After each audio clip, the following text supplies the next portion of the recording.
தண்ணீரை போல் வடியும் காலம் சொல் போல் கழியும் தண்ணீரை போல் வடியும் கனாவை போலேயும் ஒழியும் வாலிபமும் மறையும் சீலம் எல்லாம் குறையும் வாலிபமும் மறையும் சீலம் எல்லாம் குறையும் மண்ணின் வாழ் ஒன்றும் நிற்க மாட்டாது கோல பதுமைக்கும் நிற்கும் இழிக்கும் புகைக்குமே கோல பதுமைக்கும் நிற்கும் இழிக்கும் புகைக்குமே கொண்ட உலகத்தில் அந்த பரன் எமை கண்டு கருணைகள் விண்டு தயவுடன் கொண்ட உலகத்தில் அந்த பரன் எமை கண்டு கருணைகள் விண்டு தயவுடன் மட்டும் ஜீவன் தந்த கர்த்தாவை அத்தியந்த என்னமாய் ஸ்தோத்தரிப்போமாக.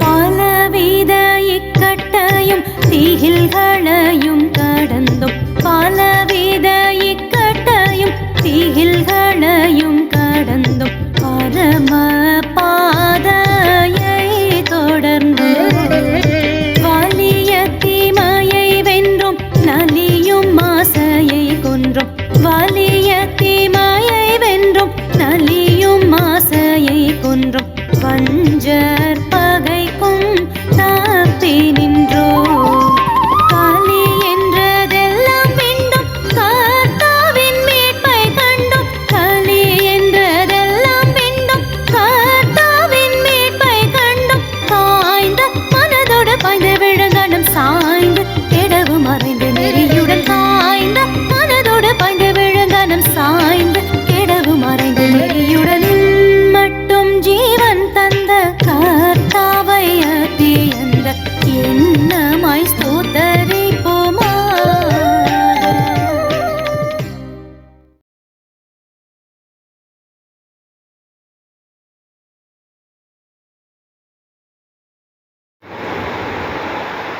இயேசு கிறிஸ்துவின் நாமத்தினாலே உங்கள் அனைவரையும் வழிபாட்டுக்கு அழைக்கின்றோம். நாம் கடவுளை தொழுவோம். கடவுள் ஆவியாயிருக்கிறார். அவரை தொழுது கொள்கிறவர்கள் ஆவியோடும் உண்மையோடும் அவரை தொழுது கொள்ள வேண்டும்.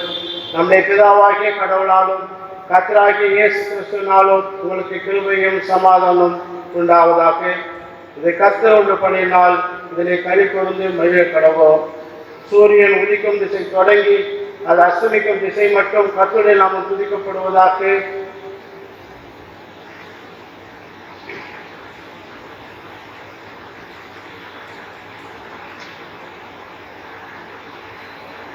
இயேசு சொன்னார், ஒருவன் என் பின்னே வர விரும்பினால் அவன் தன்னை தான் வெறுத்து தான் சிலுவை எடுத்துக்கொண்டு என்னை பின்பற்ற கடவுள்.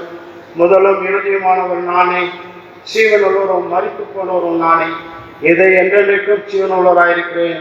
நானே மரணத்துக்கும் பாதாளத்துக்குரிய திறவுகோல் உடையவர். ஆண்டவரே, எங்கள் உதடுகளை திறந்தவர்களும் அப்போது எங்கள் வாயுடைய புகழை அறிவிக்கும். பிதாவுக்கும் குமாரனுக்கும் பசுத்தாவிக்கும் மகிமை உண்டாவதாக. ஆதியிலும் இப்பொழுதும் எப்பொழுதும் சதா காலங்களிலும் மகிமை உண்டாவதாக. ஆமென். திரியேக கடவுளை போற்றுதல். சேனைகளின் கடவுளாகிய கர்த்தரே, நீர் பசுத்தர் பசுத்தர் பசுத்தர். வானமும் பூமியும் இது மகிமையால் நிறைந்திருக்கின்றன.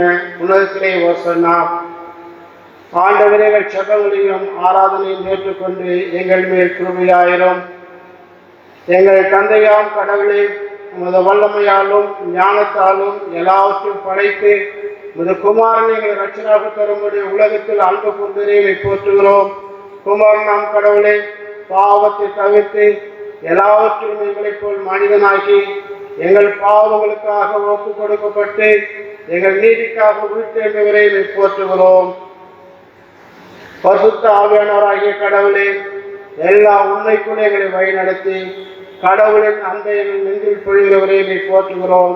பிதா, குமாரன், பரிசுத்த ஆவியாகிய கடவுளே, உமக்கே காலமும் எல்லா புகழும் மகிமையும் உண்டாவதாக. பாவ அறிக்கை. நமக்கு பாவமில்லை என்போமானால் நம்மை நாமே வஞ்சிக் கொள்ளாவோம். நமக்குள் உண்மை இல்லை. நமது பாவங்களை அறிக்கையிட்டால் பாவங்களை நமக்கு மன்னித்து எவ்வித அநீதியும் நம்மை சுத்திகரிப்பதற்கு அவர் நம்பத்தக்கவரும் நீதியும் உள்ளவர். நான் எழுந்த தகப்பனுக்கு போய், தகப்பனே, பரத்துக்கு விரோதமாகவும் உமது பார்வையிலும் பாவம் செய்தேன். என்னுடைய மகன் என்று சொல்லப்படுவதற்கு நான் பாத்திரம் அல்ல. இந்த கோழிக்காரில் ஒருவராக வைத்துக் கொள்வோம் என்பேன். கடவுள் ராஜ்யம் சமீபத்திருக்கிறது. மனம் திரும்பி சுவிசேஷத்தில் நம்பிக்கை வைங்கள். நமது பலவீனங்களுக்காக பரிதவிக்க முடியாத பிரதான ஆசாரியர் நமக்கிறாமல் எல்லாவிற்கும் நம்மை போல் சோதிக்கப்பட்டோம். பாவமில்லாத பிரதான ஆசாரியரே நமக்கு இருக்கிறார். நாம் முழங்கால் படித்து மௌனமாக நம்மை நாமே சோதனை செய்வோம்.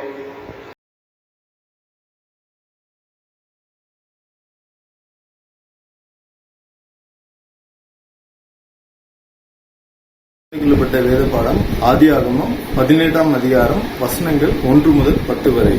பழைய ஏற்பாடு பக்கம் 18. பின்பு கர்த்தர் மம்ரேயின் சமபூமியிலே அவனுக்கு தரிசனமானார். அவன் பகலின் உஷ்ண வேளையில் கூடார வாசலிலே உட்கார்ந்திருந்து தன் கண்களை ஏறெடுத்து பார்க்கும்போது, இதோ 3 புருஷர் அவனுக்கு எதிரே நின்றார்கள். அவர்களை கண்டவுடனே அவன் கூடார வாசலில் இருந்து அவர்களுக்கு எதிர்கொண்டு ஓடி தரை மட்டும் குனிந்து, ஆண்டவரே, உம்முடைய கண்களில் எனக்கு கிருபை கிடைத்ததனால் நீர் உமது அடியேனை விட்டு கடந்து போக வேண்டாம்.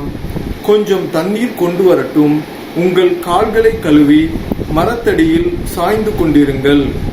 நீங்கள் உங்கள் இருதயங்களை திடப்படுத்த கொஞ்சம் அப்பம் கொண்டு வருகிறேன். அப்புறம் நீங்கள் உங்கள் வழியே போகலாம். இதற்காகவே அடியேன் இடம் வரைக்கும் வந்தீர்கள் என்றான். அதற்கு அவர்கள், நீ சொன்னபடி செய் என்றார்கள். அப்பொழுது ஆபிரகாம் தீவிரமாய் கூடாரத்தில் சாராள் இடத்திற்கு போய், நீ சீக்கிரமாய் 3 படி மெல்லிய மாவு எடுத்து பிசைந்து அப்பம் சுடு என்றான். ஆபிரகாம் மாட்டு மந்தைக்கு ஓடி ஒரு நல்ல இளங்கன்றை பிடித்து வேலைக்காரன் கையிலே கொடுத்தான். அவன் அதை சீக்கிரத்தில் சமைத்தான். ஆபிரகாம் வெண்ணெயையும் பாலையும் சமைப்பித்த கன்றையும் எடுத்து வந்து அவர்கள் முன்பாக வைத்து அவர்கள் அருகே மரத்தடியில் நின்று கொண்டிருந்தான். அவர்கள் புசித்தார்கள். அவர்கள் அவனை நோக்கி, உன் மனைவி சாராள் எங்கே என்றார்கள். அதோ கூடாரத்தில் இருக்கிறாள் என்றான். அப்பொழுது அவர், ஒரு உற்பவ கால திட்டத்தில் நிச்சயமாய் உன்னிடத்திற்கு திரும்ப வருவேன். அப்பொழுது உன் மனைவியாகிய சாராளுக்கு ஒரு குமாரன் இருப்பான் என்றார். சாராள் அவருக்கு பின்புறமாய் கூடார வாசலில் இதை கேட்டுக் கொண்டிருந்தாள். வாசிக்கும்படி தெரிந்து கொள்ளப்பட்ட வேத பாடம் வாசித்தாயிற்று. தேவனே உமக்கே மகிமை உண்டாவதாக.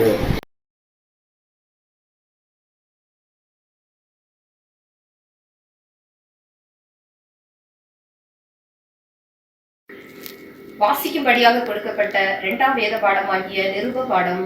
அப்போஸ்தலனாகிய பரிசுத்த பவுல் எபிரேயருக்கு எழுதின நிருபம் 13ஆம் அதிகாரம் வசனங்கள் 1 முதல் 8 முடிய. எபிரேயர் 13ஆம் அதிகாரம் வசனங்கள் 1 முதல் 8 முடிய. சகோதர சிநேகம் நிலைத்திருக்க கடவது. அந்நியரை உபசரிக்க மறவாதிருங்கள். அதனாலே சிலர் அறியாமல் தேவதூதரையும் உபசரித்ததுண்டு. கட்டப்பட்டிருக்கிறவர்களோடே நீங்களும் கட்டப்பட்டவர்கள் போல அவர்களை நினைத்துக் கொள்ளுங்கள். நீங்களும் சரீரத்தோடு இருக்கிறவர்கள் என்று அறிந்து தீங்கு அனுபவிக்கிறவர்களை நினைத்துக் கொள்ளுங்கள். விவாகம் யாவருக்குள்ளும் கனமுள்ளதாயும் விவாக மஞ்சம் அசுசிப்படாததுமாய் இருப்பதாக. பேசிக்கலரையும் விபசாரக்காரரையும் தேவன் நியாயம் தீர்ப்பார். நீங்கள் பண ஆசை இல்லாதவர்களாய் நடந்து உங்களுக்கு இருக்கிறவைகள் போதுமென்று எண்ணுங்கள். நான் உன்னை விட்டு விலகுவதும் இல்லை, உன்னை கைவிடுவதும் இல்லை என்று அவர் சொல்லி இருக்கிறாரே. அதனாலே நாம் தைரியம் கொண்டு, கர்த்தர் எனக்கு சகாயர், நான் பயப்படேன், மனுஷன் எனக்கு என்ன செய்வான் என்று சொல்லலாமே. தேவ வசனத்தை உங்களுக்கு போதித்து உங்களை நடத்தினவர்களை நீங்கள் நினைத்து அவர்களுடைய நடக்கையின் முடிவை நன்றாய் சிந்தித்து அவர்களுடைய விசுவாசத்தை பின்பற்றுங்கள். இயேசு கிறிஸ்து நேற்றும் இன்றும் என்றும் மாறாதவராய் இருக்கிறார். வாசிக்கும்படியாக கொடுக்கப்பட்டுள்ள 2ஆம் வேத பாடமாகிய நிருப பாடம் வாசித்தாயிற்று. தேவனே உமக்கு ஸ்தோத்திரம் உண்டாவதாக. ஆமென்.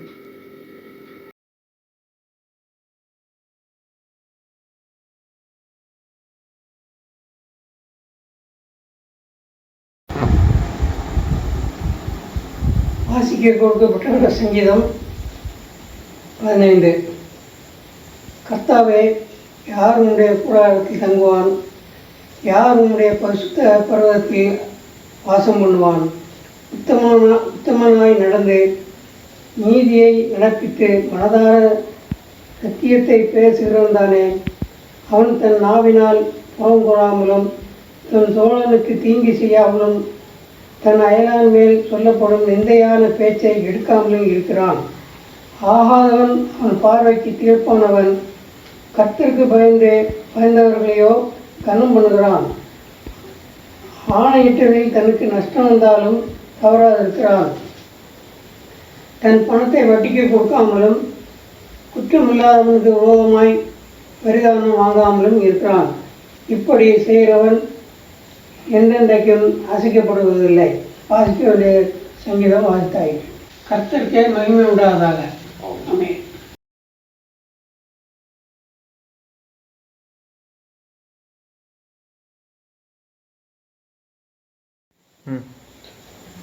வாசிக்கும்படியாக கொடுக்கப்பட்டுள்ள சுவிசேஷ வேத பாடம் யோவான் 21ஆம் அதிகாரம் வசனங்கள் 1 முதல் 14 வரை. யோவான் 21ஆம் அதிகாரம் வசனங்கள் 1 முதல். இவைகளுக்கு பின்பு இயேசு திபேரியா கடற்கரையிலே மறுபடியும் சீஷருக்கு தம்மை வெளிப்படுத்தினார். வெளிப்படுத்தின விவரமாவது: சீமோன் பேதுருவும் திதுமு எனப்பட்ட தோமாவும் கலிலேயா நாட்டில் உள்ள கானா ஊரானாகிய நாத்தான்வேலும் செபதேயு குமாரரும் அவருடைய சீஷரில் வேறு 2 பேரும் கூடியிருக்கும் போது சீமோன் பேதுரு மற்றவர்களை நோக்கி, மீன் பிடிக்கப் போகிறேன் என்றான். அதற்கு அவர்கள், நாங்களும் உம்முடனே கூட வருகிறோம் என்றார்கள். அவர்கள் புறப்பட்டு போய் உடனே படவில் ஏறினார்கள். அந்த ராத்திரியிலே அவர்கள் ஒன்றும் பிடிக்கவில்லை. விடியற் காலமான போது இயேசு கரையிலே நின்றார். அவரை இயேசு என்று சீஷர்கள் அறியாதிருந்தார்கள். இயேசு அவர்களை நோக்கி, பிள்ளைகளே, புசிக்கிறதற்கு ஏதாகிலும் உங்களிடத்தில் உண்டா என்றார். அதற்கு அவர்கள், ஒன்றும் இல்லை என்றார்கள். அப்பொழுது அவர், நீங்கள் படவுக்கு வலதுபுறமாக வலையை போடுங்கள், அப்பொழுது உங்களுக்கு அகப்படும் என்றார். அப்படியே அவர்கள் போட்டு திரளான மீன்கள் அகப்பட்டதினால் அதை இழுக்க மாட்டாதிருந்தார்கள்.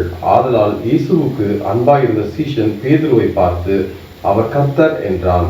அவர் கர்த்தர் என்று சீமோன் பேதுரு கேட்டவுடனே தான் வஸ்திரமில்லாதிருந்தபடியினால் தன் மேல் சட்டையை கட்டிக்கொண்டு கடலிலே குதித்தான். மற்ற சீஷர்கள் கரைக்கு ஏறக்குறைய 200 முழ தூரத்தில் இருந்தபடியினால் படவில் இருந்து கொண்டே மீன்களுள்ள வலையை இழுத்து கொண்டு வந்தார்கள். அவர்கள் கரையிலே வந்திறங்கின போது கரி நெருப்பு போட்டிருக்கிறதையும் அதன் மேல் மீன் வைத்திருக்கிறதையும் அப்பத்தையும் கண்டார்கள். இயேசு அவர்களை நோக்கி, நீங்கள் இப்பொழுது பிடித்த மீன்களில் சிலவற்றை கொண்டு வாருங்கள் என்றார். சீமோன் பேதுரு படவில் ஏறி 153 பெரிய மீன்களை நிறைந்த வலையை கரையில் இழுத்தான். இத்தனை மீன்கள் இருந்தும் வலை கிழியவில்லை. இயேசு அவர்களை நோக்கி, வாருங்கள், போஜனம் பண்ணுங்கள் என்றார். அவரை கர்த்தர் என்ற சீஷர்கள் அறிந்தபடியினால் அவர்களில் ஒருவனும் நீர் யார் என்று கேட்க துணியவில்லை. அப்பொழுது இயேசு வந்து அப்பத்தையும் மீனையும் எடுத்து அவர்களுக்கு கொடுத்தார். இயேசு மருத்துவரிலிருந்து எழுந்த பின்பு தம்முடைய சீஷருக்கு அருளின தரிசனங்களில் இது 3வது தரிசனம். பாடம் முடிந்தது. கிறிஸ்துவே உமக்கே மகிமை உண்டாவதாக.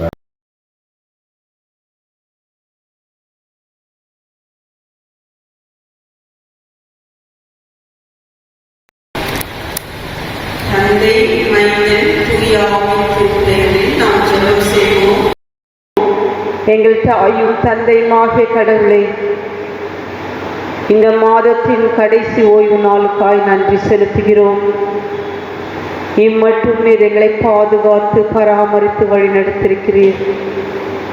நாங்கள் அவரவர் இல்லங்களில் இருந்தாலும் உம்மை நோக்கி பார்க்கவும் உம்முடைய வார்த்தையை கேட்கவும் நீர் எங்களுடைய வாழ்நாட்களிலே எங்களை நாங்கள் சுய ஆராய்ந்து பார்க்க நிற்கிருபை பாராட்டியிருக்கிறேன். இந்த நாட்களை ஆண்டவரே நாங்கள் எதை கற்றுக்கொள்ள வேண்டும், எதை செய்ய வேண்டும் என்று நீர் எங்களுக்கு போதித்து வழி நடத்தும். இம்மட்டும் எங்களை வழி நடத்தினீர். இம்மட்டும் எங்களை குடும்பமாய் இல்லங்களில் இருந்து உம்மை துதிக்க செய்தீர். அதற்காக நன்றி செலுத்துகிறோம். நீர் ஒருவரே உயிர்த்த மெய்யான கடவுள் ஆண்டவரே. உம்மை அல்லாமல் எங்களால் ஒன்றும் செய்ய இயலாது. நாங்கள் உம்மையே எங்களுக்குள்ளே வைத்து நாங்கள் ஒவ்வொரு நாளும் ஒவ்வொரு நிமிஷமும் நாங்கள் கடந்து கொண்டிருக்கிறோம். உம்முடைய செட்டைகளின் மறைவில் அனைத்து குடும்பங்களையும் நீர் வழிநடத்தும், ஆசீர்வதியும். உலக அனைத்து மக்களையும் நினைத்தருளும் ஆண்டவரே. இந்த நாளிலும் எங்களுடைய சிந்தனைகள், எங்களுடைய எண்ணங்கள், எங்களுடைய செயல்பாடுகள் அனைத்தும் உம்முடைய திருவுள சித்தத்துக்கு உட்பட்டதாய், உமக்கு பிரியமானதாய் நாங்கள் செய்ய நீர் கிருபை பாராட்டும். எங்களை தாழ்த்தி உம்முடைய கரத்திலே ஒப்பு கொடுக்கிறோம். ஆண்டவராகிய இயேசுவின் மூலம் கேட்கிறோம் கடவுளே, ஆமேன். உங்கள் அனைவரையும் ஆண்டவராகிய இயேசு கிறிஸ்துவின் திருப்பெயரிலே வாழ்த்துகிறேன். ஆண்டவர் நமக்கு இந்த ஏப்ரல் மாதத்திலே இந்த கடைசி ஓய்வு நாளை நமக்கு அருளியிருக்கிறார். ஆண்டவர் அருளியை சொல்லி முடியாத ஈவுகளிலே நமக்கு இந்த நாளிலே நமக்கு வாழ்வையும் ஜீவனையும் கொடுத்து இந்த வார்த்தைகளை கேட்க நமக்கு கிருபை பாராட்டியிருக்கிறார். ஆகவே நாம் கடவுளுக்கு முதலாவது நாம் குடும்பமாய் இருக்கிற இடங்களிலிருந்து நாம் நன்றி செலுத்துவோம். ஆண்டவர் நம் மீது பரிவும் இரக்கமாய் இருக்கிறார். இந்த நாளிலும் இந்த மாதம் முழுவதும் நாம் தொடர்ந்து உயிர்த்த ஆண்டவராகிய இயேசு கிறிஸ்துவை பற்றி நாம் தியானித்து கொண்டிருக்கிறோம், சிந்தித்து கொண்டிருக்கிறோம். உயிர்த்த ஆண்டவர் நேற்றும் இன்றும் என்றும் மாறாதவரால் நம்மோடு கூட இருக்கிறபடியால் தான் நாம் இன்றைக்கு இந்த பூமியிலே வாழ்ந்து கொண்டிருக்கிறோம். ஒருவேளை தனித்திருக்கவும், விலகி இருக்கவும், வீட்டின் உள்ளவே இருக்கவும் ஒரு சூழல் ஏற்பட்டாலும் ஆண்டவர் நம்மோடு கூட இருக்கிறார். நம்முடைய ஆண்டவர் உயிருள்ளவர். உயிருள்ள தெய்வத்தை கொண்ட நாம் பாக்கியவான்கள், பாக்கியவதிகள். இன்றைக்கும் நமக்கு கொடுக்கப்பட்ட தலைப்பு கிறிஸ்துவின் விருந்தோம்பலுக்கு அழைப்பு. கிறிஸ்துவின் விருந்தோம்பலுக்கு அழைப்பு. இந்த விருந்தோம்பல் என்ற வார்த்தையை நாம் அதிகமாக இன்றைய நாட்களிலே கேட்டிருக்க மாட்டோம். ஆனால் எல்லா சமயங்களிலும் இதை அதிகமாய் பின்பற்றுகிறார்கள். ஏனென்றால் ஒருவரை உபசரிப்பது, ஒருவருக்கு உணவு கொடுப்பது என்பது மிக மிக முக்கியமான பண்பாடு, கலாச்சாரம். அதுவும் நம்முடைய வாழ்விற்கு அடிப்படையான தேவையிலே ஒன்று உணவு. உணவு, உடை, இருப்பிடம். உணவு மிக மிக முக்கியமானது. நாம் உயிர் வாழ்வதற்கு நமக்கு மட்டுமல்ல, அனைத்து உயிரினங்களுக்கும் இயற்கைக்கும் அது மிக அவசியமானது. இந்த விருந்தோம்பலை பற்றி அனைத்து சமயங்களிலும் இதை பின்பற்றி வருகிற அனைவருக்கும் உணவை பரிமாறுவார்கள். அநேக கோயில்களிலும் அநேக சமய இடங்களிலும் இதை நாம் பார்த்திருப்போம். இது தமிழர்களுடைய ஒரு சிறந்த பண்பாடு என்று சொல்லலாம். ஒருவரை ஒருவர் உபசரிப்பது, ஒருவருக்கொருவர் பகிர்ந்து கொள்வது. தமிழர் பண்பாடை காட்டிலும் கிறிஸ்தவர்களின் மிக சிறந்த குணம் இந்த விருந்தோம்பல் என்பது. ஏனென்றால் நம்முடைய திருமறை முழுவதும் இந்த விருந்தோம்பலை பற்றி, இந்த உணவை பற்றி, ஒருவரை உபசரிப்பதை பற்றி அதிகமாக ஆழமாய் சொல்லப்பட்டிருக்கிறது. நம்முடைய அநேக சமயங்களிலும் அநேக இந்த திருக்குறளிலும் இந்த விருந்தோம்பலை பற்றி மிக சிறப்பாக சொல்லப்பட்டிருக்கிறது. வருவிருந்து வைகளும் ஓம்புவான் வாழ்க்கை பருவந்து பாழ்படுதல் இன்று வித்தும் இடல் வேண்டும் சொல்லோ விருந்தோம்பி மிக சில மிசையான் புலம். இந்த விருந்தோம்பல் என்பதை இன்முகத்தோடு மகிழ்ச்சியோடு பிறரோடு பகிர்ந்து கொள்ள வேண்டும். ஒருவேளை அமிர்தமே நமக்கு கிடைத்தாலும் அதை பிறரோடு பகிர்ந்து கொண்டால் நாம் இந்த உலகத்திலே நாம் நன்றாக இருப்போம் என்று அநேக திருக்குறளோ சமயங்களோ போதித்து கொண்டே இருக்கிறது. ஆனால் இன்றைய சூழலிலும் இன்றைய காலகட்டத்திலும் இந்த விருந்தோம்பல், இந்த உபசரிப்பு என்பது மிக மிக குறைவாகிவிட்டது. இந்த நாகரிகமான உலகத்திலே, இந்த கலாச்சாரங்கள் சீரழிந்து கொண்டிருக்கிற நாட்களிலே இந்த விருந்தோம்பல் என்பது மாற்றுருவாக்கம் பெற்றிருக்கிறது. அதன் விருந்தோம்பல் என்ற பெயரிலே மிக தீய பழக்க வழக்கங்களை அநேகர் பின்பற்றுகிறார்கள். ஆனால் நாம் எல்லாவற்றையும் காணும் பொழுது இந்த சமயங்கள் நமக்கு எதை போதிக்கிறது? அதை காட்டிலும் நம்முடைய திருமறை எதை சொல்லுகிறது இந்த விருந்தோம்பல் பற்றி? இன்றைக்கு நாம் படிக்க கேட்ட பகுதி ஆதியாகமம் 18ஆம் அதிகாரம், யோவான் நற்செய்தி 21ஆம் அதிகாரம், எபிரேயர் 13ஆம் அதிகாரம் 1ஆம் 2ஆம் வசனங்கள் படிக்கும் பொழுது மிக அழகாக சொல்லுகிறார். அந்நியரை உபசரிக்க மறவாதிருங்கள், அதனால் சிலர் தேவ தூதர்களையும் உபசரிப்பது உண்டு. அப்ப இன்றைக்கு ஒருவேளை இப்படிப்பட்ட காலகட்டங்களிலே சூழல்களிலே நாம் இந்த விருந்தோம்பலை பற்றி மிக ஆழமாக நாம் ஆராய்ந்து பார்க்க வேண்டும். நம்முடைய முன்னோர்களை நாம் நினைத்து பார்க்க வேண்டும், திரும்பி பார்க்க வேண்டும். இன்றைக்கு ஒருவேளை நம் குடும்பம், ஒருவேளை நம்முடைய பிள்ளைகள், ஒருவேளை நம்முடைய பேர பிள்ளைகள் எப்படிப்பட்ட ஒரு உபசரிப்பிலே வாழ்ந்து கொண்டிருக்கிறார்கள்? ஒருவேளை 30 ஆண்டுகளுக்கு முன்பாக எப்படிப்பட்ட விருந்தோம்பலிலே நாம் வாழ்ந்து கொண்டிருந்தோம் என்பதை நாம் இன்றைக்கு சிந்திக்க வேண்டிய ஒரு மிக சிறப்பான ஒரு சிந்தனை. இந்த ஆதியாகமம் 18ஆம் அதிகாரத்திலே பார்க்கும்போது ஆபிரகாமின் வரலாறு. ஆபிரகாம் நாடோடியாய் திரிந்த நாட்களிலே ஆண்டவர் அவரை அழைத்து, நீ இந்த இடத்தை விட்டு நீ போன்னு சொல்லும் பொழுது அவர் கீழ்ப்படிந்து அவர் செல்லுகிறார். அந்த வனாந்திரத்திலே அவர் நடந்து போகிற பாதையில் எங்கே போகிறார்களோ அங்கே கூடாரம் அமைக்கிறார்கள்.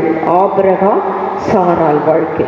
இந்த 12ஆம் அதிகாரத்திலிருந்து 18ஆம் அதிகாரம் வரைக்கும் பார்க்கும்போது அவர் வாழ்க்கை வரலாறை பற்றி சொல்லப்படுகிறது. நாம் இல்லங்களிலிருந்து இந்த பகுதிகளை நாம் படித்து பார்க்க வேண்டும். இந்த 18ஆம் அதிகாரம் இன்று கொடுக்கப்பட்ட வாசிக்கப்பட்ட வேத பகுதியிலே ஒரு மிக அழகான ஒரு பகுதி. அன்றைக்கு ஆபிரகாம் மம்ரே என்ற அந்த சமவெளியிலே கூடாரம் அமைத்து பகல் நேரத்திலே அதிகமான உஷ்ணம், வெயில், ஏனென்றால் அங்கெல்லாம் ஒரே வனாந்திரமான இடம். அங்கே அவர் அமர்ந்து கொண்டிருக்கும் பொழுது தன் கண்களை அவர் ஏறெடுத்து பார்க்கும் பொழுது 3 மனிதர்கள், 3 புருஷர்கள், 3 ஆண்கள் அவரை நோக்கி வந்து கொண்டிருக்கிறார்கள். அவர்கள் யார் என்று ஆபிரகாமுக்கு தெரியாது. அவருடைய உறவினர் அல்ல, அவருடைய இரத்தம் சம்பந்தப்பட்டவர்கள் அல்ல. ஆனாலும் இவர் எழுந்து ஓடி சென்று முகக்கொப்பர விழுந்து அவர்களை வணங்குகிறார். ஏனென்றால் ஒருவரை விருந்தோம்பலுக்கு அழைக்கும் பொழுதோ உபசரிக்கும் பொழுதோ அன்றைய காலங்களில் இருந்த மிக சிறந்த பண்பாடு, ஆபிரகாமுக்குள் இருந்த அந்த குண அதிசயங்களை இங்கே மிக நேர்த்தியாக விவரித்து எழுதப்படுகிறது. ஒருவேளை அன்றைக்கு கிழக்கு தேச பகுதி கலாச்சாரமாக இருக்கலாம், யூதர்களுடைய பண்பாடாக இருக்கலாம். ஆனால் இவர் யாரென்று அறியாதவர்களை நோக்கி தரை குப்புற விழுந்து முதலாவது வணங்குகிறார். அதன் பிற்பாடு அந்த பகுதியை படிக்கும் பொழுது அவர் வருந்தி அழிக்கிறார். நீங்கள் இந்த புறமாய் வருகிறீர்கள், எங்கள் இடத்திலே வந்து நீங்கள் என்ன பண்ண வேண்டும்? ஓய்வு எடுக்க வேண்டும், உணவருந்த வேண்டும் என்று அவர் சொல்லுகிறார். அதே போல அவர் 3 பேர் வருகிறார்கள். அந்த 3 பேர் யார் என்று பெயர் சொல்லப்படவில்லை. ஆனால் ஒருவர் யாவே ஆண்டவர், மற்ற இருவர் 2 தூதர்கள். ஆனால் அது ஆபிரகாம் அறியாதிருந்தார். அந்த தேவதாரு மரத்தின் கீழே அவர்களை அமர செய்து முதலாவது அவருடைய கால்களை கழுவுவதற்கு தண்ணீர் கொடுக்கிறார். அதன் பிற்பாடு ஆபிரகாமே விரைந்து ஓடுகிறார். ஓடி தன் மனைவியாகிய சாராளிடம் சொல்லுகிறார், 3 பேர் வந்திருக்கிறார்கள், அவர்களுக்கு நீ என்ன செய், மெல்லிய மாவு எடுத்து 3 படி அளவு அவர்களுக்காக நீ என்ன பண்ண, அப்பம் செய் என்று சொல்கிறார். அன்றைக்கு அவருடைய வரலாற்றை நாம் படிக்கும் பொழுது ஆபிரகாமுக்கு 300 பேருக்கு மேற்பட்ட வேலைக்காரர்கள் இருந்தார்கள். ஆனால் அவர் எந்த வேலைக்காரரையும் அழைக்கவில்லை. தன் மனைவியிடம் சொல்லுகிறார், வந்திருக்கிற விருந்தினருக்கு உன் கையால் நன்றாக நேர்த்தியாக சமைத்து கொடு. அதன் பிற்பாடு வயது முதிர்ந்தவர்கள், 99 வயது 98 வயது, ஆனால் ஓடி ஓடி விரைந்து செயல்படுகிறார் ஒரு விருந்தினரை உபசரிப்பது. அவர் ஓடி சென்று மாட்டு மந்தையில் இருக்கிற இளம் கன்றை எடுத்து அதை அடித்து சமைக்க சொல்லுகிறார். அதன் பிற்பாடு அந்த பகுதியில் மிக அழகாக போட்டிருக்கார்கள், வெண்ணெய், பால், சமைத்த கன்று எல்லாவற்றையும் மிக நேர்த்தியாக அந்த 3 பேருக்கு பரிமாறுகிறார். அன்றைக்கு அவர் விருந்து அளிக்கும் பொழுது அவர் நின்று கொண்டு அவர்களை உபசரிக்கிறார். நாம் இதையெல்லாம் படிக்கும் பொழுது ஒருவேளை இன்றைய காலகட்டத்திலே நம்முடைய விருந்தினர்களை நாம் எப்படி உபசரிக்கிறோம் என்பது ஒரு கேள்விக்குறியாக இருக்கிறது. ஒருவேளை அன்றைக்கு அவருடைய கலாச்சாரம், அவருடைய பண்பாடு என்று சொன்னாலும் நம்முடைய பண்பாடு, கிறிஸ்துவ பண்பாடு என்பது மிக உயர்ந்த பண்பாடு, உயர்ந்த குணங்கள். ஆனால் இன்றைக்கு அவையெல்லாம் எங்கே என்பது ஒரு கேள்விக்குறியாக இருக்கிறது. அன்றைக்கு ஆபிரகாம் தன் அறியாதவர்களை, தெரியாதவர்களை, தன் ரத்த சம்பந்தம் இல்லாதவர்களை ஓடி ஓடி விரைந்து அவர்களை உபசரிக்கிறார். அதன் பிற்பாடு அவர்கள் உணவு அருந்திய பிற்பாடு அவர்கள் கேட்கிறார்கள், உன் மனைவியாகிய சாராள் எங்கே? ஒருவேளை அப்பொழுதுதான் உணர்ந்திருக்க வேண்டும் அவர். ஏனென்றால் அவருடைய மனைவி பெயர் யாருக்கும் தெரியாது. அப்போ எப்படி இவர்கள் அவர் பெயரை சொன்னார்கள்? அப்போ இவர் ஆண்டவர் என்பதை அவர் உணர்ந்திருக்க. அந்த இடத்திலே அவர்களை உபசரித்ததினால் இவர் ஆசீர்வாதத்தை பெற்றுக் கொள்கிறார்கள். அவர் சொல்றார், நாங்கள் மீண்டும் வருவோம் இளவேனிற் காலத்திலே, அப்பொழுது உன் மனைவி ஒரு ஆண் குழந்தையோடு இருப்பார். எப்படிப்பட்ட ஆசீர்வாதம்! முதிர்ந்த வயதிலே, கர்ப்பம் செத்து போன நிலைமையிலே தனக்கு ஒரு குழந்தை இருக்கும் உங்களுக்கு என்று ஆசீர்வதிக்கிறார். இந்த தேசத்திற்கே, எல்லா தேசத்திற்கும் நீ தந்தை, உன் வழிமரபிலே அரசர்கள் தோன்றுவார்கள், வானத்து நட்சத்திரங்களைப் போல, கடல் மணல் போல உன் சந்ததியை ஆசீர்வதிப்பது. எப்படிப்பட்ட ஆசீர்வாதங்களை அன்றைக்கு ஆபிரகாமும் சாராலும் பெற்றுக்கொள்கிறார்கள். எதன் மூலம்? ஒருவரை அறியாதவர்களை உபசரிப்பதின் மூலம், விருந்தளிப்பதின் மூலம் இவர்கள் எல்லா விதமான பூமிக்குரிய ஆசீர்வாதங்களை பெற்று கொண்டார்கள். அன்றைக்கு ஆண்டவர் அந்த இடத்திலே அவர் இடத்தில் வந்து உணவு அருந்துகிறார். எத்தனை ஒரு இன்பமானது! ஏனென்றால் ஆபிரகாமின் இருதயமானது விருத்த சேதனம் பண்ணப்பட்டிருந்தது. சரீர பிரகாரமான வெளிப்புறமான ஒரு விருத்த சேதனம் அல்ல. அவர் உள்ளான இருதயத்திலே அவருக்கு இருந்த அந்த உயர்ந்த பண்பு அவர் அதை வெளிப்படுத்தினார். அப்படிப்பட்ட நற்குணங்களோடு இருந்தவருக்கு அன்றைக்கு ஆண்டவர் அவர்களோடு இணைந்து விருந்துண்ணுகிற ஒரு காட்சி. நாம் இவற்றை பார்க்கும் பொழுது, இந்த பண்பாடுகளை பார்க்கும் பொழுது, ஒரு விருந்தினரை, ஒருவேளை ஒரு அந்நியரை எப்படி உபசரிப்பது என்பதை நாம் யோசிக்க வேண்டும். அதனாலதான் எபிரேயர் 13ஆம் அதிகாரம் 2ஆம் வசனத்துல சொல்றாங்க, அந்நியரை உபசரிக்க மறவாதிருங்கள், அதனாலே சிலர் மறந்தும் தேவ தூதர்களை உபசரித்ததுண்டு. அது ஆபிரகாமுக்கு பொருத்தமான ஒன்று. இன்றைக்கு நம்முடைய வாழ்க்கையில இதை பற்றி நாம் யோசிக்க வேண்டும். ஒருவேளை கிறிஸ்து விருந்தோம்பலுக்கு அழைப்பு என்று சொல்லும்போது, இன்றைக்கு உயிர்த்த ஆண்டவர் அன்றைக்கு ஒவ்வொரு சீடர்களுக்கும் தான் உயிர்த்ததை காட்சி கொடுக்கிறார்.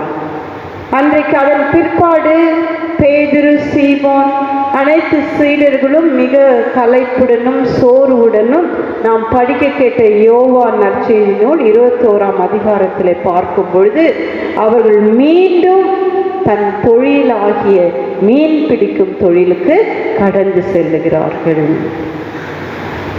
ஏனென்றால் அவர்களுடைய உள்ளான இருதயத்திலே சோர்வு ஒருபுறம், தன்னுடைய குருவானவர் போதகர் மரித்தார், உயிர்த்து காட்சி கொடுத்தார், அவர் காணவில்லை, எதை செய்ய வேண்டும்? அது மட்டும் அல்லாமல் அன்றைக்கு உயிர் வாழ்வதற்கு உணவு தேவை, அன்றன்றுள்ள அப்பம் தேவை.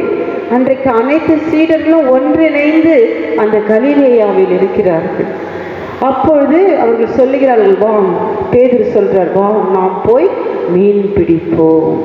இந்த பகுதியிலே யோவான் நற்செய்தி நூல் 21ஆம் அதிகாரத்திலே திபேரியா கடல் என்று சொல்லுகிறார்கள். ஏனென்றால் திபேரியா பேரரசனுடைய பெயர் அன்றைக்கு கலிலேயா கடலுக்கு அழைக்கப்பட்டது. அந்த திபேரியா கடலிலே அன்றைக்கு பேதுரு, தோமா, நத்தானியேல், அன்றைக்கு செபதேயின் குமாரர்கள், அவரோடு இணைந்து சில சீடர்கள் அந்த தொழிலுக்காக செல்லுகிறார்கள். ஏனென்றால் அவர்களுக்கு உணவு தேவை, அன்றாட வாழ்வதற்கு அவர்களுக்கு வாழ்வு தேவை. அந்த வாழ்வின் அடிப்படை ஆதாரம் உணவு. அன்றைக்கு அந்த சீடர்கள் மிக மன வருத்தத்திலே, வேதனையிலே அதற்காக கடந்து செல்கிறார்கள் அவர்கள்.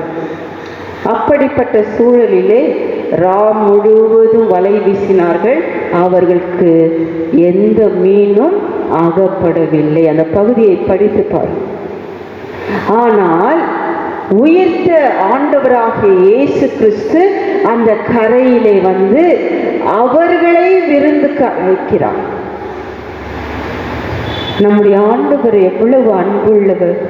உயிர்த்த ஆண்டவர் தன்னுடைய சீடர்களுக்கு, மரியாளுக்கு, எல்லாருக்கும் உயிர்த்த பிற்பாடு ஆரவாரமாய் அல்ல, சாதாரண எளிய தோற்றத்தில் தோட்டக்காரனை போல மரியாளுக்கு காட்சி கொடுக்கிறார். எம்மாவூர் சீடர்களுக்கு ஒரு வழிபோக்கனை போல காட்சி கொடுக்கிறார். சாதாரணமாக பூட்டிய அறையிலே தன்னுடைய சீடர்களுக்கு அவருடைய சிநேகிதனாய் தன்னை காட்சி கொடுக்கிறார். ஒவ்வொரு முறையும் எளிமை முறையிலே அவர்களுக்கு தன்னை வெளிப்படுத்துகிறார். அன்றைக்கு 2 முறை அந்த அறையிலே அவர்கள் காட்சி கொடுக்கிறார்.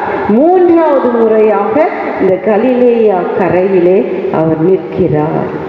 ஒருவேளை அந்த சீடர்கள்லாம் அந்த இரவு முழுவதும் வலை வீசி ஒரு மீனும் அகப்படாமல் சோர்ந்து வரும்பொழுது, உயிர்த்த ஆண்டவராகிய இயேசு கிறிஸ்து கரையிலே நின்று அவர்களை பார்த்து கேட்கிறார், பிள்ளைகளே, உங்களிடத்திலும் ஏதாவது மீன் உண்டா, அகப்பட்டதா, உணவு இருக்கிறதா என்று கேட்கிறார்.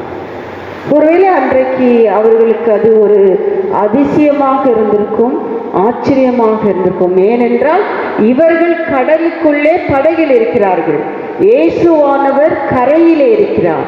கரையில் இருக்கிறவர் கடலுக்குள்ளே இருக்கிறவர்களை பார்த்து உண்பதற்கு ஏதாவது இருக்கிறதா என்று கேட்கும்போது, ஒருவேளை அந்த சோர்விலே அவர்கள் புரிந்திருக்கலாம், அர்த்தம் புரியாமல் இருந்திருக்கலாம், தடுமாற்றத்தோடு இருந்திருக்கலாம்.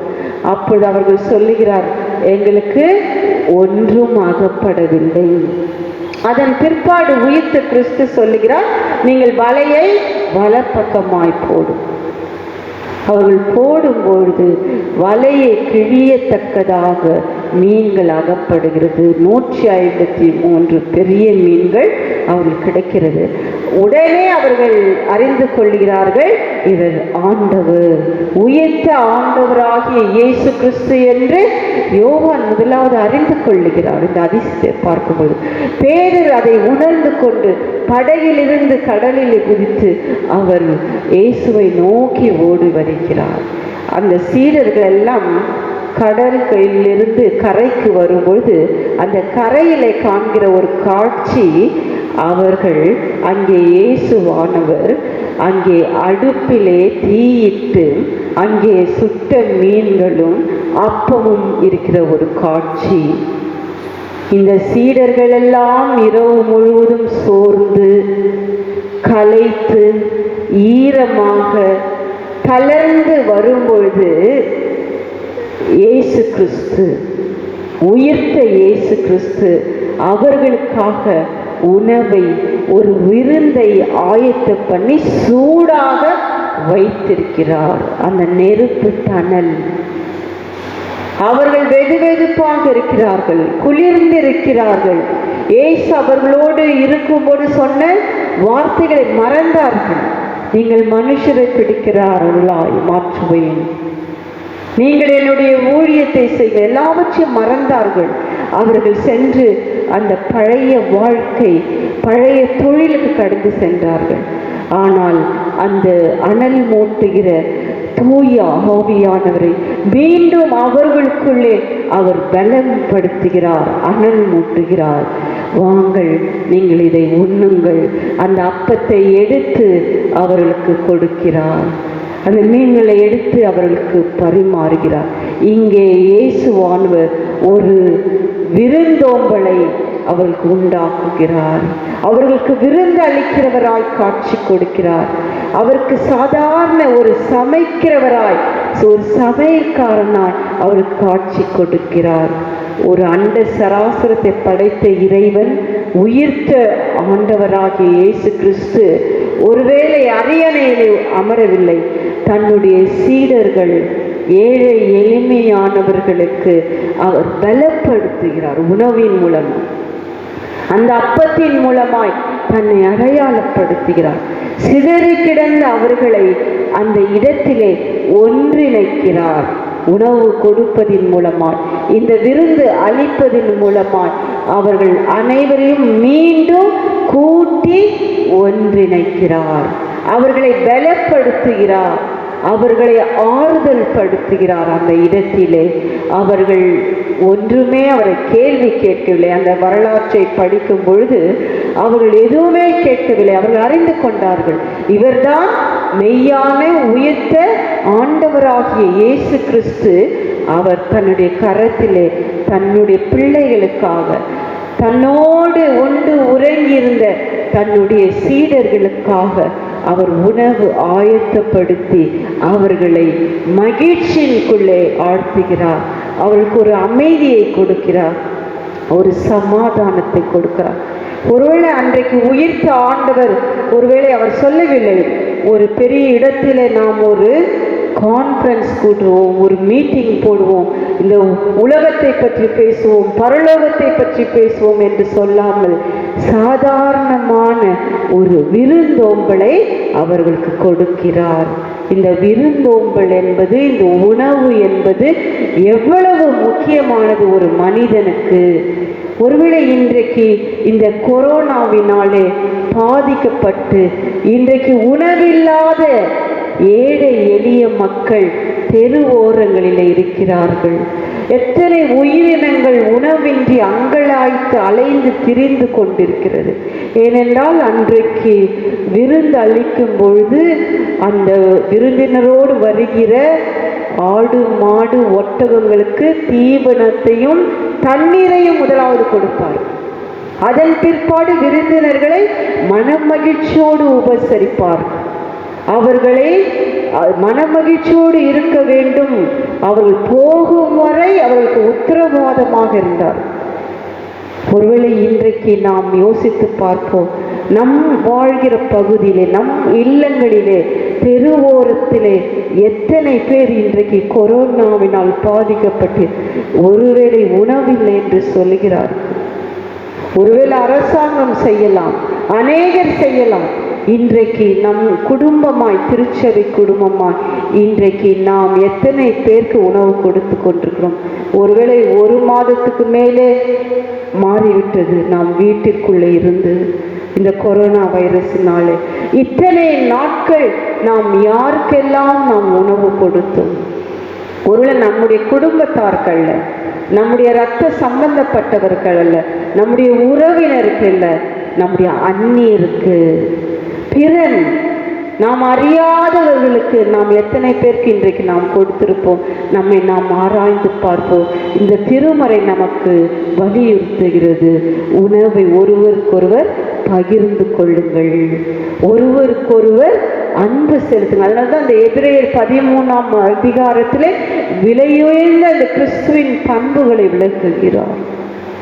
சகோதரத்திலே ஒருவருக்கொருவர் அன்பை செலுத்துங்கள், அன்பு கூறுங்கள், அந்நியரை உபசரிங்கள். உமக்கு தெரியாத ஒருவன், உன்னுடைய இரத்த சம்பந்தம் இல்லாத ஒருவன், யாரோ ஒருவன்.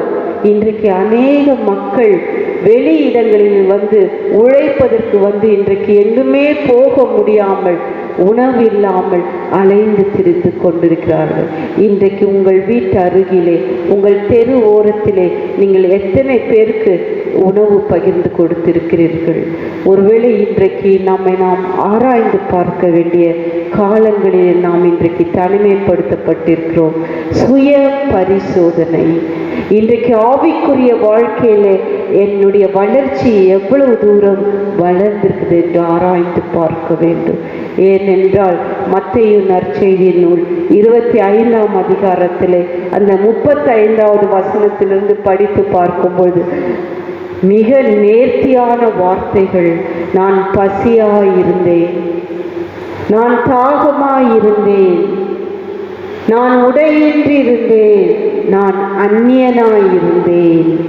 இன்றைக்கு நம்மை சுற்றி இந்த கொரோனாவினாலே பாதிக்கப்பட்ட அநேகர் பசியோடு இருக்கிறார்கள், தாகமாயிருக்கிறார்கள், அந்நியராயிருக்கிறார்கள், இன்றைக்கு ஆடையின்றி இருக்கிறார்கள். நாம் எதை செய்தோம்? இன்றைக்கு திருச்சபை குடும்பமாய் நாம் எதை செய்து கொண்டிருக்கிறோம்? ஒருவேளை பூட்டிய அறைக்குள்ளே நாம் குடும்பமாய் உணவருந்தி கொண்டிருக்கிறோமா? நம்மை மாத்திரம் நாம் பார்த்து கொண்டிருக்கிறோமா? பிறனை நேசி பிரதான கற்பனை, உன்னிடத்தில் நீ அன்பு கூறுவது போல பிறனிடத்தில் அன்பு கூறு. அந்த பிறன் ஏழை எளிய மக்கள், அந்நியன், உயிரினங்களும் இதோடு கலந்து கொள்கிறது. இன்றைக்கு தெருவோரத்தில் எத்தனை நாய்கள் உணவின்றி அலைந்து திரிந்து கொண்டிருக்கிறது. அதற்கு கொடுப்பதற்கு ஒரு ஆட்கள் இல்லை. இன்றைக்கு நாம் நம்மை ஆராய்ந்து பார்க்கும். ஆண்டவர் உயிரினங்களை படைத்தார், இந்த உலகத்தில் மனிதனை படைத்தார். எதற்காக? அவருடைய குணாதிசயங்களும் திருவுள சித்தத்தை நாம் பின்பற்ற. அன்றைக்கு இயேசு கிறிஸ்து உயிர்த்தவர். அவர் எதையும் போய் செய்யவில்லை. அரண்மனையோ ஒருவேளை அரசியல் பற்றி அவர் பேசவில்லை. ஒரு சமையல்காரனை போல் அந்த கரையோரத்திலே அன்றைக்கு மீனை சமைத்து அப்பத்தை எடுத்து தன்னுடைய சீடர்களுக்கு, சோர்ந்து போனவர்களுக்கு, தளர்ந்து போனவர்களுக்கு, களைப்போடு இருந்தவர்களுக்கு அவர் அதை கொடுத்து பலன் கொடுக்கிறார். அன்றைக்கு அந்த சீடர்கள் தங்களை மீண்டும் சுய ஆராய்ந்து பார்க்க ஒரு தருணம் கிடைக்கிறது. சுய மதிப்பீடு, ஒன்றிணைகிறார்கள். சுய மதிப்பீடு, தங்களை ஆராய்ந்து பார்க்கிறார்கள். அவர் சொன்ன வார்த்தையில நின்றோமா அல்லது நாம் பழைய வாழ்க்கைக்குள்ளே சென்றோமா என்று தங்களை ஆராய்ந்து பார்க்கிறார்கள். மீண்டும் தங்களை அர்ப்பணிப்பதற்கு ஒரு நேரத்தை கொடுக்கிறார். இன்றைக்கு நம்முடைய வாழ்க்கையிலும் ஆண்டவர், ஒருவேளை இன்றைக்கு நானும் நீங்களும் உயிரோடு இருக்கிறோம் என்றால் அதற்கு ஒரு காரணம் உண்டு. மீண்டும் நாம் ஒன்றிணைவதற்கு, மீண்டும் நம்மை ஆராய்ந்து பார்ப்பதற்கு, மீண்டும் நம்மை கடவுளிடத்திலே அர்ப்பணிப்பது. எதன் மூலம்? பிறருக்கு நேசிப்பதன் மூலம், பிறருக்கு உபசரிப்பதன் மூலம், பிறரை பாதுகாப்பதன் மூலமாக அதை நாம் வெளிப்படுத்த வேண்டும். செயல்பாடு. கிறிஸ்துவ வாழ்வு என்பது செயல் வடிவில் இருக்க வேண்டும். இன்றைக்கு அநேகர் வார்த்தையிலே நிற்கிறார்கள். எப்படி இருக்கிறீங்க? இல்லை, வார்த்தையில் கூட சிலர் கேட்பதே இல்லை. வார்த்தை மிக மிக முக்கியமானது. இன்றைக்கு ஒவ்வொரு கிறிஸ்தவனும் இன்றைக்கு நம்மை ஆராய்ந்து பார்க்க வேண்டும். நாம் இன்றைக்கு எதை செய்து கொண்டிருக்கிறோம்? இன்றைக்கு நாம் கிறிஸ்துவின் பண்புகளிலே, கிறிஸ்துவின் குணாதிசயத்திலே நாம் வாழ்ந்து கொண்டிருக்கிறோமா என்று நாம் ஆராய்ந்து பார்க்க வேண்டும். ஏன்னா அவர் விட்டு சென்ற திருப்பணியை தான் இன்றைக்கு நாம் செய்து கொண்டிருக்கிறோம். அவர் அன்றைக்கு விருந்தளித்தார், உணவை பகிர்ந்து கொடுத்தார். இன்றைக்கு நானும் நீங்களும் அதை தான் செய்ய வேண்டும். இந்த பூமியில நம்முடைய உணவை பிறனோடு பகிர்ந்து கொள்ள வேண்டும். ஒருவேளை அது நம்முடைய அயலானாக இருக்கலாம், நம்முடைய தெருவோரத்தில் உள்ள வாழ்கிறவர்களாக இருக்கலாம், ஒருவேளை அவர்கள் தூய்மை செய்கிறவர் துப்புரவாளர்களாக இருக்கலாம், ஒருவேளை ஊரை விட்டு ஊர் கடந்து வந்தவர்களாக இருக்கலாம். அநேகர் இருக்கிறார்கள், கண்ணெதிரே இருக்கிறார்கள். கிராமத்தில் படுகிற வேதனைகள் இன்றைக்கு நாம் நம்மை ஆராய்ந்து பார்ப்போம். மீண்டும் நம்மை அர்ப்பணிக்க ஆண்டவர் நமக்கு ஜீவனையும் வாய்ப்பையும் கொடுக்கிறார். ஒருவேளை இந்த பூமிக்குரிய உணவு மிக முக்கியமானது, ஒருவருக்கொருவர் பகிர்ந்து கொள்வது மிக முக்கியமானது. அன்றைக்கு இயேசுவானவர் இந்த பூமியில் வாழ்ந்தபோது லூக்கா நற்செய்தி நூல் 22ஆம் அதிகாரத்தை படிக்கும்போது தன் சீடர்களோடு அநேக காரியங்களை பகிர்ந்து கொள்கிறார். தன் மரணத்தை பற்றி, தன்னுடைய உயிர்த்தெழுதலை பற்றி, இரண்டாம் வருகையை பற்றி, இறையரசை பற்றி பகிர்ந்து கொள்ளும்போது சொல்றார், நீங்கள் என்னோடு கூட அமர்ந்து போஜன பானம் பண்ணுவீர்கள். அவர் நியாயாதிபதியாக அவர் வரும்பொழுது நாம் இறையரசுக்குள்ளே அவரோடு ஒரே பந்தியில் அமர்ந்து நாம் அனைவரும் உணவருந்துவோம். அந்த நாட்கள் மிக சமீபமாயிருக்கிறது. அதற்கு நம்மை ஆயத்தப்படுத்த வேண்டும், நம்மை அர்ப்பணிக்க வேண்டும், நம்மை சோதித்து ஆராய்ந்து பார்க்க வேண்டும். ஒரு விசை நம்மை நாமே ஆராய்ந்து பார்ப்போம். நாம் தலைகளை தாழ்த்துவோம். நமக்கு கொடுக்கப்பட்ட இந்த நாட்களிலே எத்தனை பேருக்கு நாம் உணவு கொடுத்தோம், எத்தனை பேரை உபசரித்தோம் என்று நம்மை ஆராய்ந்து பார்ப்போம். நாம் தலைகளை தாழ்த்தி நாம் ஜெபம் செய்வோம். தந்தை, மைந்தன், தூயாவின் பெயரினாலே ஆமென். அன்பான திருச்சபை மக்களே, இக்கட்டான கொரோனா நோய் சூழலிலும் நாம் வீட்டிலே முடங்கி கிடந்தாலும் ஆண்டவர் நம்மை பாதுகாத்து வழிநடத்தி வருவதற்காக ஆண்டவருக்கு நன்றி சொல்லுவோம். திருச்சபை மக்கள் யாவரும் பாதுகாப்போடும் குடும்பத்தோடும் இந்த நாட்களிலே வீட்டில் இருக்கும்படியாய் ஆண்டவர் இந்த சூழலை வெகு விரைவில் மாற்றி நாம் அனைவரும் ஆராதிக்கவும் துதிக்கவும் வார்த்தைகளை திருச்சபை இணைந்து கேட்க வரவும் ஆண்டவர் உதவுவார் என்று விசுவாசத்தோடு தொடர்ந்து ஜெபித்து வாருங்கள். உலகம் முழுவதும் இப்படிப்பட்ட அசாதாரணமான சூழல் நிலவுவதால் நாம் ஊக்கமாய் ஜெபிக்க கடமைப்பட்டிருக்கிறோம். பேராய அளவிலே நம்முடைய பேராயர் பேரறிவர் அருள் திரு ஜார்ஜ் ஸ்டீஃபன் அவர்களுடைய உந்துதலினாலே இந்த நாட்களில் அதிகமாக ஏழை மக்களுக்கும் கிராம நகர மக்களுக்கும் பொருளாதார மற்றும் உணவுப் பொருட்கள் வழங்கி உதவி செய்து வருகிறார்கள். அநேக திருச்சபைகள் மக்கள் இதில் இணைந்து அவர்கள் செய்து வருகிறார்கள். கிராமங்களிலே மாத்திரமல்ல, நகர்ப்புறங்களிலும் பின்தங்கிய இடங்களிலே இருந்து அவர்கள் உதவி செய்து வருகிறார்கள். மக்களின் உணவு கவலையை போக்கி வருகிறார்கள். உண்மையாகவே நாம் ஜெபத்தினாலே அதை யாவற்றையும் தாங்கும்படி கேட்டுக்கொள்கிறோம். ஆண்டவருடைய பெரிதான கிருபையினால் நம் ஆலயத்தின் சார்பாக கூட இதுவரை சுமார் 40 குடும்பத்திற்கு மளிகை பொருட்களும் மற்றும் சிறிய பொருளாதார உதவியும் செய்ய ஆண்டவர் நமக்கு கிருபை செய்தார். அதனாலே ஆண்டவரை உள்ளத்தின் ஆழத்திலிருந்து நாம் துதிக்க கடமைப்பட்டிருக்கிறோம். மத்தேயு 25:35 வசனத்தின்படி பசியுள்ளவருக்கு பசியை போக்கவும் தாகமுள்ளவருக்கு தாகத்தை தீர்த்திடுமே நம்முடைய திருச்சபையின் தலையாய கடமையாக இருக்கிறது. அதை செய்ய ஆண்டவர் உதவி செய்ததற்காக ஆண்டவருக்கு நன்றி செலுத்துவோம்.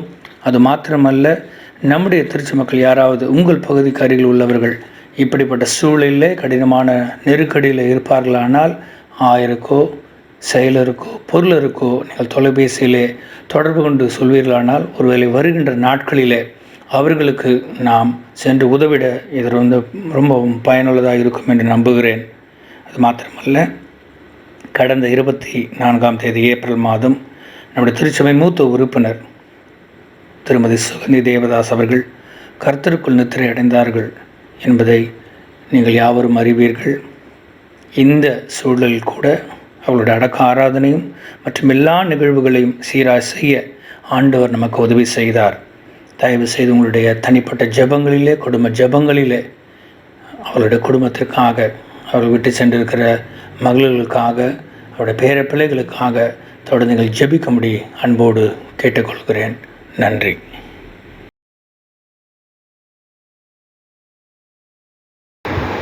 இந்த வாரத்திலே பிறந்த நாள், திருமண நாள் காண்கிற அனைவரையும் நாங்கள் திருச்சபையாய் வாழ்த்துகிறோம். நாம் ஜெபம் செய்வோம்.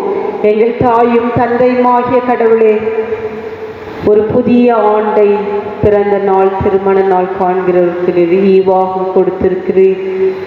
உம்முடைய தெய்வீக சமாதானம், அமைதி, சந்தோஷத்தை அருளும்.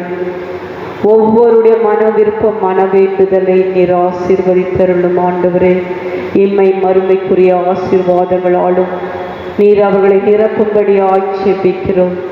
ஒவ்வொருவரையும் நீர் வழி நடத்தும். அவருடைய பெற்றோர், உற்றார், உறவினர் அனைவரையும் நீர் ஆசீர்வதிக்கும்படி ஆட்சேபிக்கிறோம். இந்த புதிய ஆண்டை நன்மையினாலும் கிருபையினாலும் இரக்கத்தினாலும் நீர் முடிசூட்டும். தொடர்ந்து நீர் அவர்களை வழி நடத்தும். ஆண்டவராகிய இயேசு மூலம் கேட்கிறோம் கடவுளே. ஆமென்.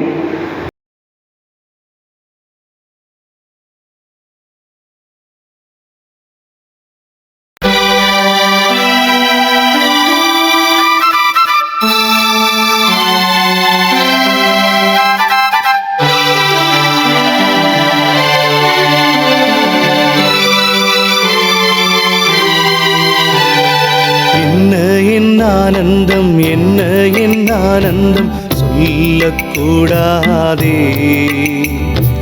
என்ன என் ஆனந்தம், என்ன என் ஆனந்தம் சொல்லக்கூடாதே. மன்னன் கிறிஸ்து என் பாவத்தை எல்லாம் மன்னித்து விட்டாரே. மன்னன் கிறிஸ்து என் பாவத்தை எல்லாம் மன்னித்து விட்டாரே. கூடுவோம், ஆடுவோம், பாடுவோம், நன்றாய் மகிழ் கொண்டாடுவோம். கூடுவோம், ஆடுவோம், பாடுவோம், நன்றாய் மகிழ் கொண்டாடுவோம். நாடியே நம்மை தேடியே வந்த நாதனை போற்றிடுவோம். நாடியே நம்மை தேடியே வந்த நாதனை போற்றிடுவோம். என்ன என் ஆனந்தம், என்ன என் ஆனந்தம் சொல்லக்கூடாதே. மன்னன் கிறிஸ்து என் பாவத்தை எல்லாம் மன்னித்து விட்டாரே.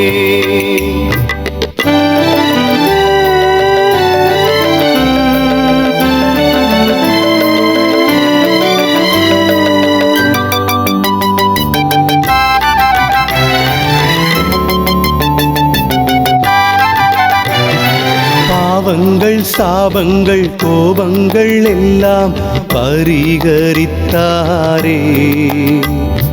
பாவங்கள், சாபங்கள், கோபங்கள் எல்லாம் பரிகரித்தாரே. தேவாதி தேவன் என் உள்ளத்தில் வந்து தேற்றியே விட்டாரே. தேவாதி தேவன் என் உள்ளத்தில் வந்து தேற்றியே விட்டாரே. என்ன என் ஆனந்தம், என்ன என் ஆனந்தம் சொல்லக்கூடாதே. மன்னன் கிறிஸ்து என் பாவத்தை எல்லாம் மன்னித்து விட்டாரே.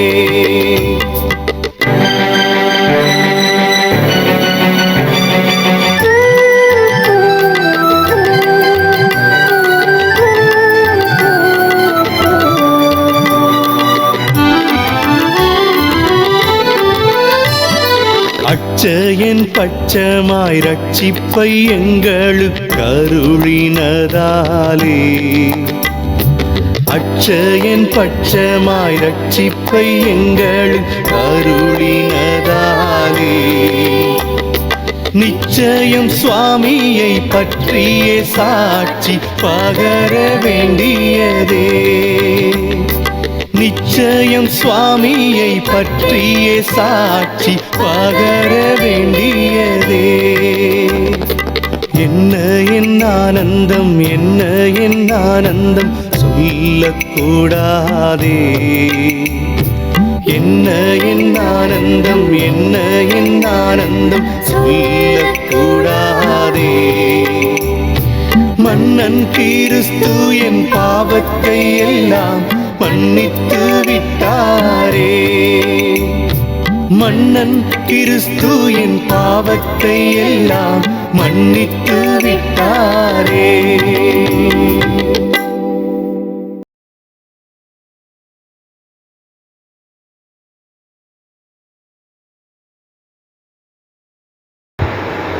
செபிப்போம். எங்கள் மகா கிருபையுள்ள நல்ல ஆண்டவரே, இந்த பரிசுத்த ஓய்வு நாளுக்காக நாங்கள் நன்றி செலுத்துகிறோம்.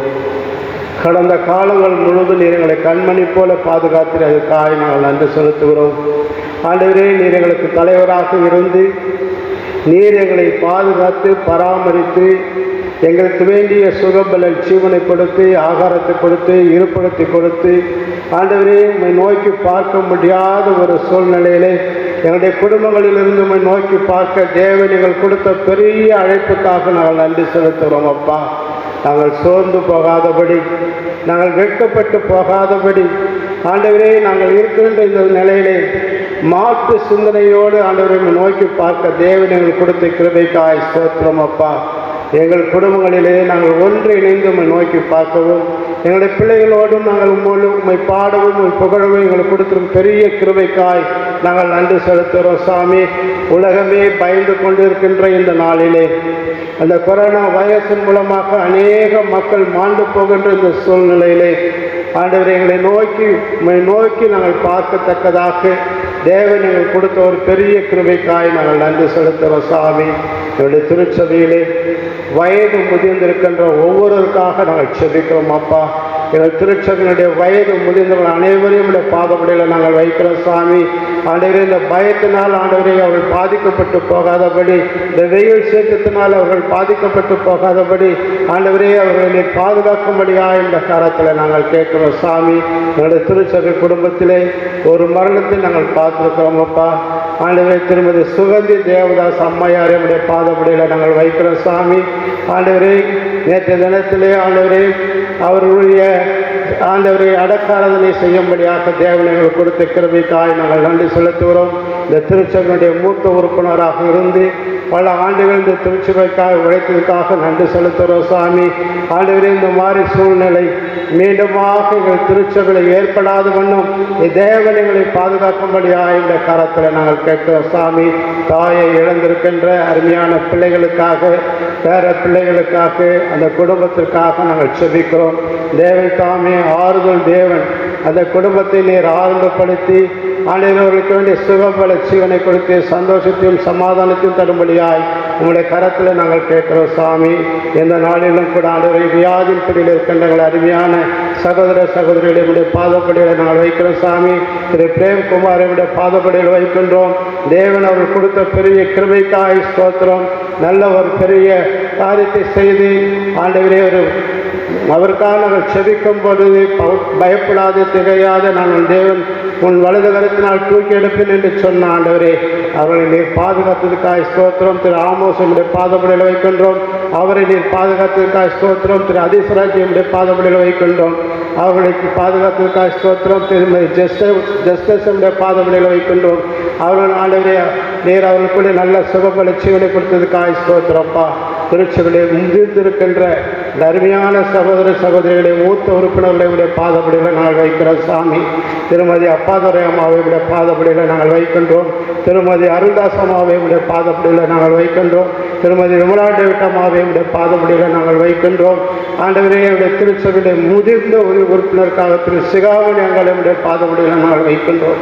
ஆண்டவரை விதமாய் ஆண்டவர்களுடைய திருச்சபையிலே வயது முதிர்ந்திருக்கின்ற ஒவ்வொருவருக்கும் இந்த காலகட்டத்திலே தேவன் தாமே உங்களுடைய பேரருளை அழித்து அனுப்பி அவருக்கு நல்ல சுகத்தையும் பலத்தையும் தரும்படியாக என்னுடைய கரத்தில் நாங்கள் கேட்கின்றோம். திருச்சபையின் குடும்பங்கள் ஒவ்வொரு குடும்பத்தையும் உடைய பாதபடியில் நாங்கள் வைக்கிறோம் சாமி. ஒவ்வொரு குடும்பத்திற்கு வேண்டிய தேவையான காரியங்களை செய்யும்படியாக என்னுடைய பாதபடியில் நாங்கள் கேட்கிறோம்ப்பா.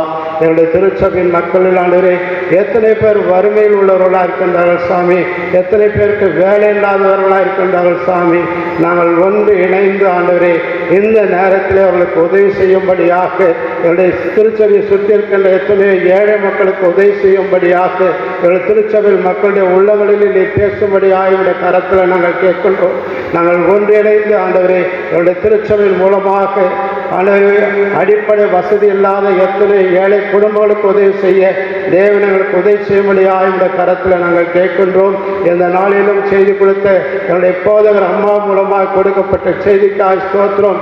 ஏழை எளிய மக்களுக்கு இறங்குவர்களாக ஆண்டவரே நீர் எங்களுக்கு ஒரு பெரிய பாடத்தை கற்பித்து கொடுத்ததாய் நன்றி செலுத்துகிறோம் சாமி. இந்த நாளிலும் கூட ஆண்டவரே நாங்கள் எங்களுடைய திருச்சபையின் மக்களுக்காக என்னுடைய திருச்சபையை சுற்றி இருக்கின்ற ஏழை எளிய மக்களுக்காக என்னுடைய பகுதியில் இருக்கின்ற எத்தனையோ ஏழை எளிய மக்களுக்காக நாங்கள் ஜெபிக்கிறோம் சாமி. அரசாங்கம் ஆண்டவரை உதவி செய்தாலும் கூட ஆண்டவரே தானம் தர்மம் செய்கின்ற ஒவ்வொரு குடும்பங்களுக்காக நாங்கள் நன்றி செலுத்துகின்றோம். ஆண்டவரை தொண்டு நிறுவனங்களுக்காக நன்றி செலுத்துகின்றோம். ஆண்டவரை உதவி செய்கின்ற எத்தனை ஏழைகளுக்காக நாங்கள் நன்றி செலுத்துகிறோம். இந்நாளிலும் கூட ஆண்டவரை அப்பேற்பட்ட உதவிகளை செய்யும்படியாய் என்னுடைய திருச்சபையின் மக்களுக்கு நீர் கொடுத்திருக்கின்ற உந்து விசைக்காக நாங்கள் நன்றி செலுத்துகிறோம் அப்பா. அதற்காக நாங்கள் நன்றி செலுத்துகிறோம். ஆண்டவர்களை திருச்சபையில் ஆண்டவரை படிக்கின்ற பிள்ளைகளை நம்முடைய பாதப்படியில் நாங்கள் வைத்திருக்கின்றோம். +2 பரீட்சை எழுதின பிள்ளைகளுக்காக நன்றி செலுத்துகிறோம். நல்ல ஒரு ரிசல்ட் என் தேவன் தரும்படியாக இந்த கரத்தில் நாங்கள் கேட்கின்றோம். 10th எழுத போகிற பிள்ளைகளுக்காக நன்றி செலுத்துகிறோம் சாமி.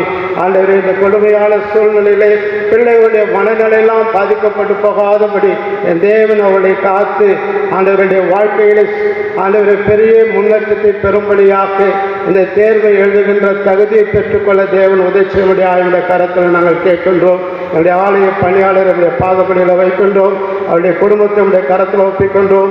எங்களுடைய 1000 அவருடைய குடும்பத்தினுடைய பாதப்படியில் நாங்கள் வைக்கிறோம் சாமி. மூத்த மகளுக்காக அவருடைய குடும்பத்திற்காக நன்றி செலுத்துகின்றோம். மூத்த மகளுக்காக அவருடைய குடும்பத்திற்காக நன்றி செலுத்துகின்றோம். இளைய மகளுக்காக நாங்கள் நன்றி செலுத்துகிறோம். 1000 குடும்பத்தாருக்காக நாங்கள் நன்றி செலுத்துகிறோம். அவருடைய பேராயருக்காக நாங்கள் நன்றி செலுத்துகிறோம். பேராயர் மூலமாக ஆண்டவரே எத்தனையோ ஏழை கிராம மக்களுக்கு உதவி செய்யும்படியாய் தேவன் கொடுத்த பெரிய கிருபைக்காய் நன்றி செலுத்துகிறோப்பா. இப்படிதான் ஆண்டவரே உங்களுடைய அன்பை நாங்கள் பகிர்ந்து கொள்ள தேவன் எங்களுக்கு கொடுத்த ஒரு பெரிய கிருபைக்காய் ஸ்தோத்திரம். இந்த பரிசுத்த ஓய்வு நாளிலே நாங்கள் பரிசுத்தமாய் அனுசரிக்க தேவன் எங்களுக்கு உதவி செய்யும்படியாக இந்த கரத்தில் கேட்கிறோப்பா. ஸ்தோத்திரம் ஆண்டவரே. என்னுடைய திருச்சபையின் பணிகளெல்லாம் முடங்கி போனாலும் கூட என்னுடைய உள்ளங்கள்லாம் முடங்கிப்படாதபடி தேவன் எங்களை காத்துவதற்காய் ஸ்தோத்திரம். எங்களுக்கு பெரும் சிந்தனை நீர் கொடுத்ததற்காய் ஸ்தோத்திரம் சாமி. ஆண்டவரே நாங்கள் எங்களுடைய நிலைகளை மாற்றிக்கொள்ள நீர் எங்களுக்கு கொடுத்திருக்கின்ற வரப்பிரசாதத்துக்காய் நன்றி செலுத்துகிறோம். ஆண்டவரே உலகம் முழுதும் ஒரு பெரிய எழுப்புதல் உண்டாகும்படி நாங்கள் பார்க்கிறோம் சாமி. அப்படிப்பட்ட எழுப்புதல் எங்கள் பகுதி மக்களுக்காகவும் எங்களுடைய திருச்சபைக்காகவும் தேவன் கொடுக்க போகிறே அதுக்காக நாங்கள் நன்றி செலுத்துகிறோம் சாமி.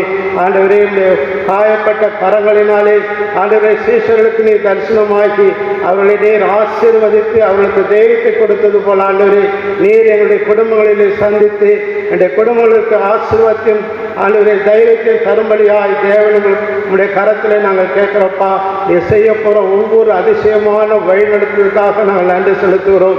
ஆண்டவரே உடைய சீடரெல்லாம் பயந்து ஒளிந்து கொண்டிருக்கிற நேரத்திலே நீர் அவர்களுக்கு அற்பத்தையும் அடையாளத்தையும் செய்து அவருடைய ஆசீர்வதித்தது போல ஆண்டவரே எங்களையும் அவருடைய குடும்பங்களை நீர் ஆசீர்வதித்து தரும்படியாக இந்த கரத்தில் நாங்கள் கேட்கிறோப்பா. எங்களை தாழ்த்துகிறோம். எங்களுடைய குற்றம் குறையெல்லாம் இந்த பாதப்படி இல்லாதபடி ஆண்டவரை நீ காக்கும்படியாக இந்த கரத்தில் நாங்கள் கேட்கிறோம் சாமி. உலகம் முழுதும் கொரோனா வைரஸினால் பாதிக்கப்பட்டு அநேக குடும்பங்களுடைய உறுப்பினர்களை இழந்து போன நிலையிலே ஆண்டவரே அநேக பிள்ளைகள் தன்னுடைய பெற்றோர்கள் இழந்து போன நிலையிலே இந்த நாளிலே ஆண்டவரை பாதிக்கப்பட்டிருப்பதை நாங்கள் பார்க்கிறோம் சாமி.